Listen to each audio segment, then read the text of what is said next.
I am aware that Nigerian government has been talking about a national carrier in the last 4 years.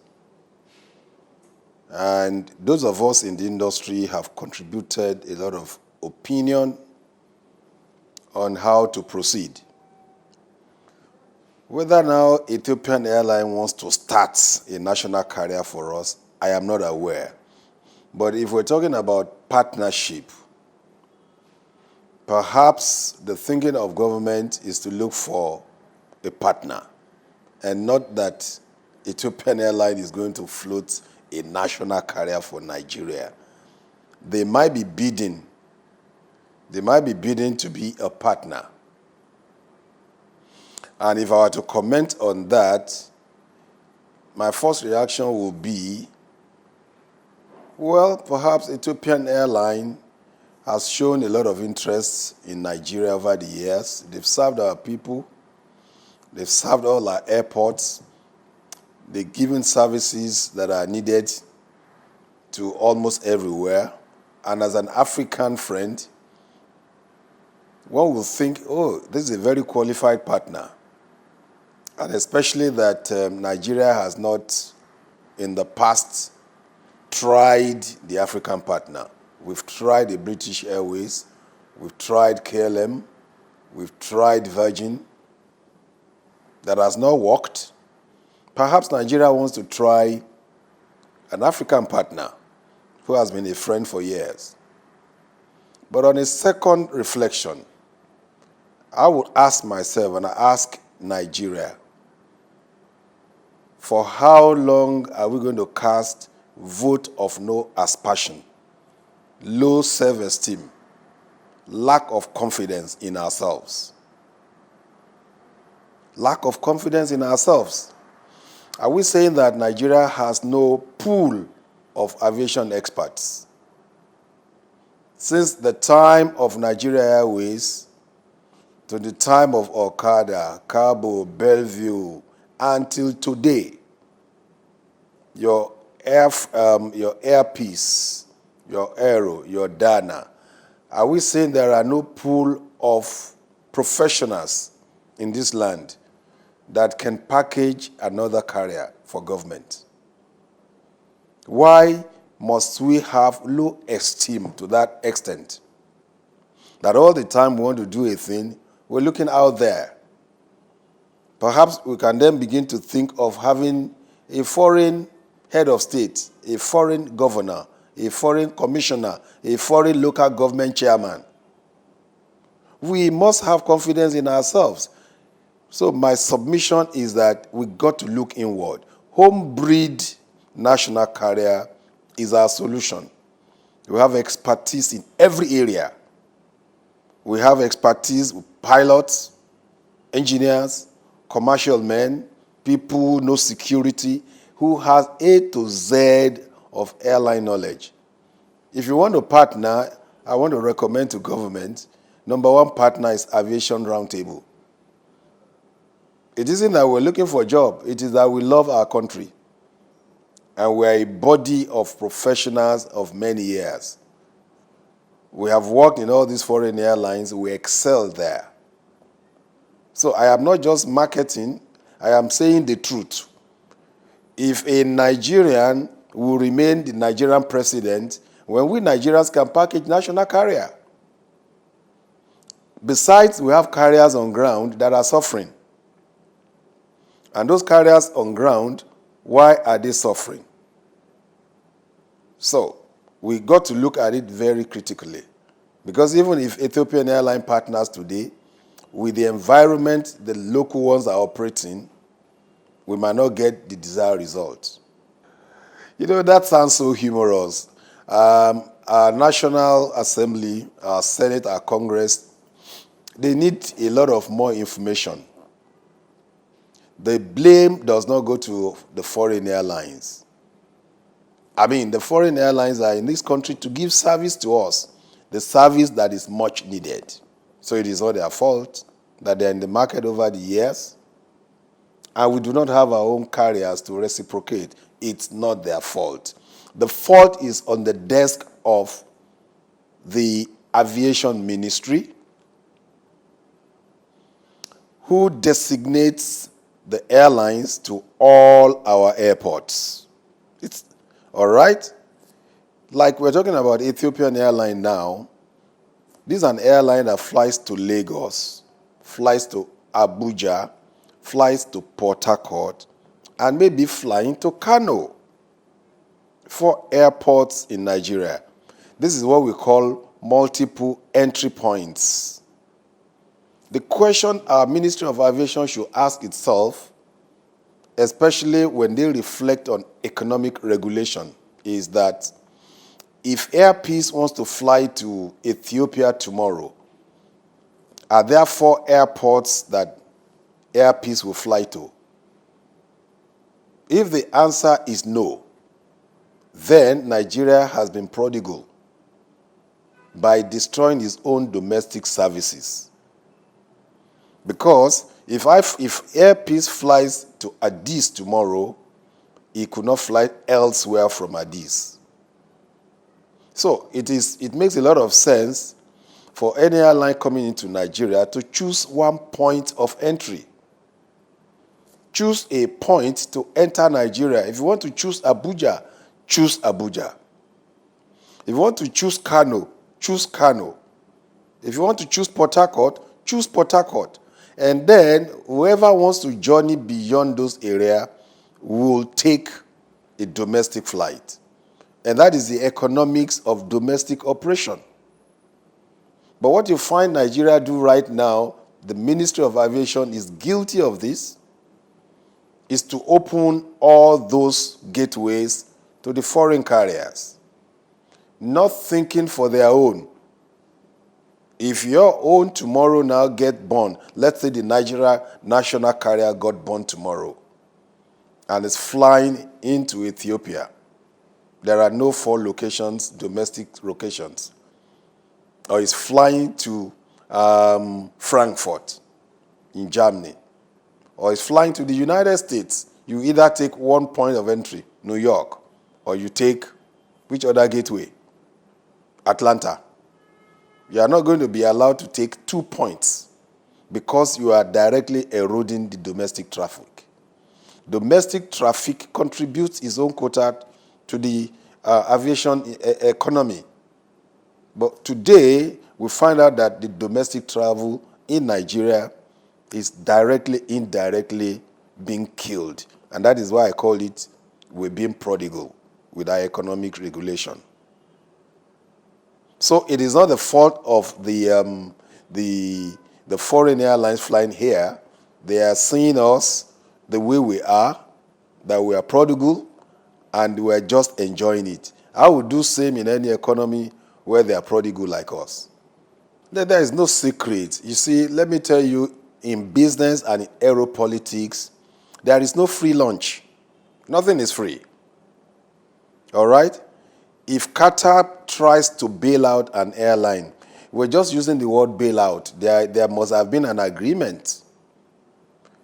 This industry, we always talk about co-sharing and block seat agreement. If I had the MD of Air Peace speak about his code-share agreement, if they go beyond Emirates or this Sharjah they are going, passenger will be able to connect beyond Sharjah to other destinations. That is code sharing and partnership. So our industry, one of the biggest norms there is partnership. And so those guys that are talking about bailing one another out is called partnership or interlining. Okay? 2-3 airlines come together and say, in the event that I have an AOG, my aircraft is on ground, and I could not operate, I'll put my passengers on your flight, you carry them. And at the end of the day, we'll do the garbage in, garbage out in accounting. How much does this passenger cost you? You pay me and I pay you. And that is the essence of interlining. So at any one time, there is no vacuum. The customer wants to get to his destination. It does not matter, I bought an Emirates ticket today. If Emirates flight is not there, I can jump on Emirates partner. And that is what the Nigerian airlines had to begin to do also, enter into partnership and interline. Once there is interlining, for instance now, if you fly BA, Lagos to London, and you are going to Washington, you are not likely going to fly BA anymore, but BA has a partner in American Airlines. American Airlines, you jump in the aircraft from London to Washington. That is partnership. So our airlines must develop their status to such a level that partners will come easy. And what are the partners looking for? Quality of service. If you're going, you have a schedule, you must meet that schedule. Because if I'm your partner and your passengers are coming from Lagos, and I have a flight that will depart at X time, and you don't arrive, I will not wait for you. That means by the time you're arriving, my own flight will have departed. So schedule integrity is key to partnership. Safety record is key to partnership. Compliance with the ICAO standard is key to partnership. So a lot of things are very, very, very, very needed to be able to have international partners.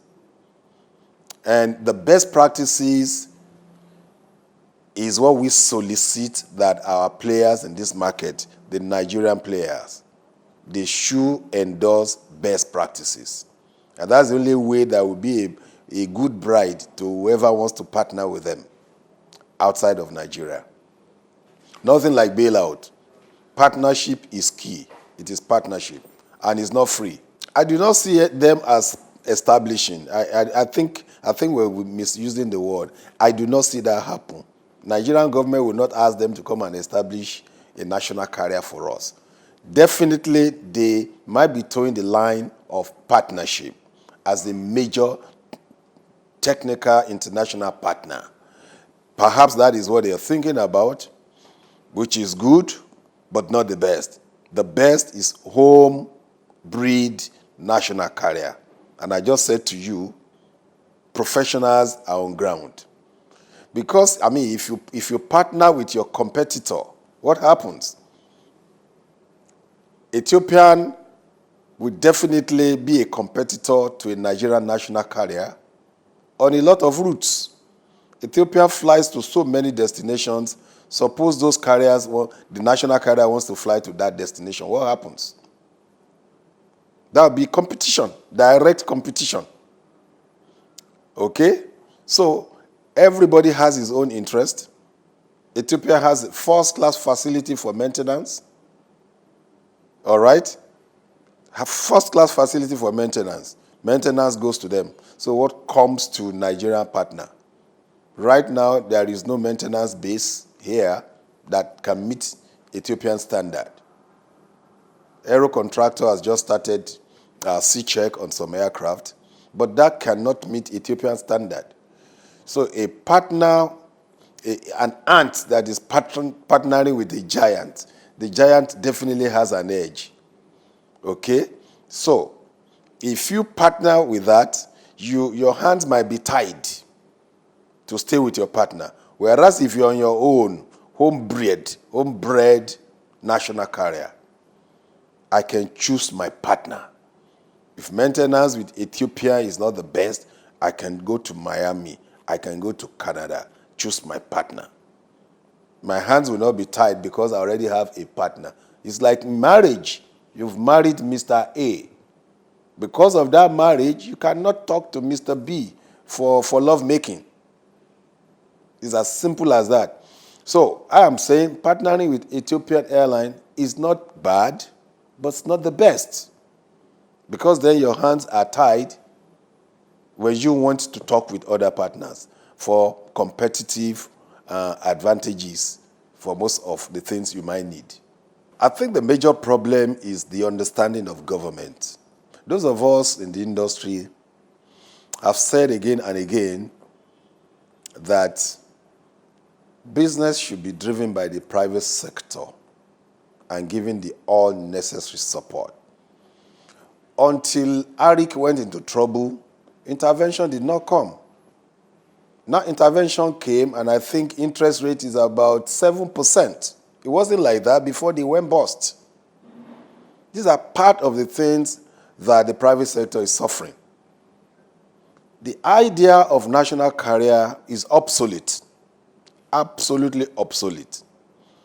But in Nigeria, most of the time, we all want to follow obsolete direction.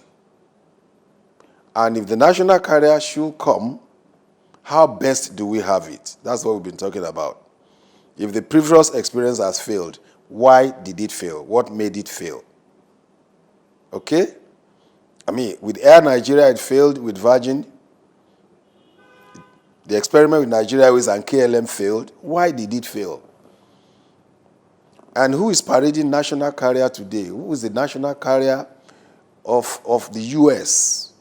You have almost 20, 30, 50, 60 airlines, from your American to Delta to United to Continental to Southwest, and they're all doing international flights. But if Nigeria says and government says it is national carrier, so be it, provided the playing field will be leveled for the existing carriers on ground, because the existing carriers have been designated also to fly to some international routes. If fuel is going to be subsidized for the national carrier, it must be subsidized for Air Peace. If taxes are going to be waived for national carrier, it must be waived for ARIC. So if interest rate is going to be 5% for that national carrier, it must be 5% for Aero. So the concept of national carrier still remains questionable. But if that's what governments want to do, the best bet is homebred national carrier. Believe you me, we in Aviation Round Table, what we're actually doing is wait and see, because we have offered a helping hand to government. We don't want them to wait. We don't want them to fail. If national carrier is the option, we're available to lend a hand on how to proceed. Okay? If that is not the option, then let's get the players on ground, put them together, and do serious economic regulation for them. Serious economic regulation on Air Peace, on Aero, on ARIC, on Dana. I think there are about 6 to 7 now, can produce 2 strong carriers for us. Very 2 strong carriers that will be the pride of this nation. And of course, the major issue that we've had in the past has been ownership. That has been the bane of the airline in Nigeria. Ownership. From Nigeria Airways, government was the owner and government killed it. The individual airlines, most of the owners, they start well, they put a lot of effort. When they see few frustration here and there with their own error, they kill it. So what we need actually is a broad-based ownership, owned by the Nigerian people, not owned by one man, not owned by government, but the Nigerian people. And then all professionals, a very serious board will come. So it is not an airline by government. It is not airline by Mr. A or family B. It will be an airline that is owned by Nigerian people. I think that is the best concept. So if government were going to package 2, 3 strong airlines from the existing one, ownership base must be broken down. And that has been our own expectation on ARIC and Aero. Since AMCON brought our sovereign wealth into that company, we thought it would be repackaged and be brought to the market, with government owning about 3 to 5%, so that a kind of oversight will be there and government support will be there each time the airline is making effort into foreign countries, and not leave the airline alone to begin to negotiate certain difficult issues in other countries. It's my pleasure. Anytime. Thank you.